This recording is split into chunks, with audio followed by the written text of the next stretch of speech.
This morning, a poll came out showing 66% of Canadians support the Prime Minister invoking the Emergencies Act this week, nearly two-thirds of us. Now, I'm only 33 years old. I don't have a wealth of experience to draw from, but I can honestly say that I don't think I've ever been as concerned as I am now about the direction that our country is headed.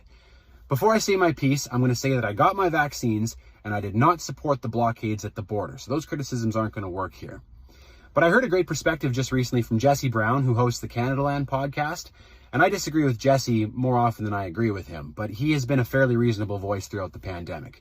And he was saying, to paraphrase, that we live in a country that just declared a national emergency and suspended civil liberties over what are essentially bylaw infractions, noise and parking related issues on a few streets in one city.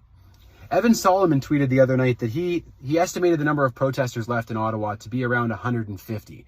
And apparently that warrants the federal government giving themselves power never before seen in our lifetimes. The last time the predecessor to the Emergencies Act, the War Measures Act, was invoked was in 1970 for the October crisis in Quebec. And Tommy Douglas, who was the leader of the federal NDP at the time, said that he thought such drastic measures to deal with the FLQ was like, quote, using a sledgehammer to crack a peanut. And if you know your history, you'll know that the October crisis involved kidnapping, murder, bombs. Now, if that is a peanut, what's 150 people honking their horns and refusing to move their vehicles?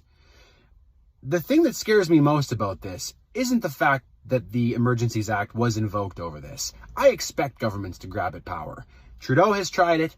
Jason Kenney has tried it here in Alberta. But I expect people to resist.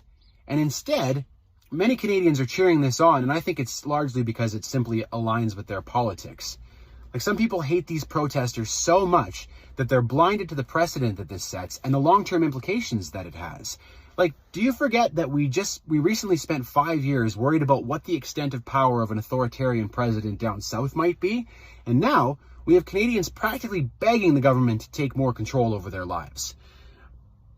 One day we're going to have a new prime minister, we're going to have a new federal government, and when that person reaches for the sledgehammer, remember this moment.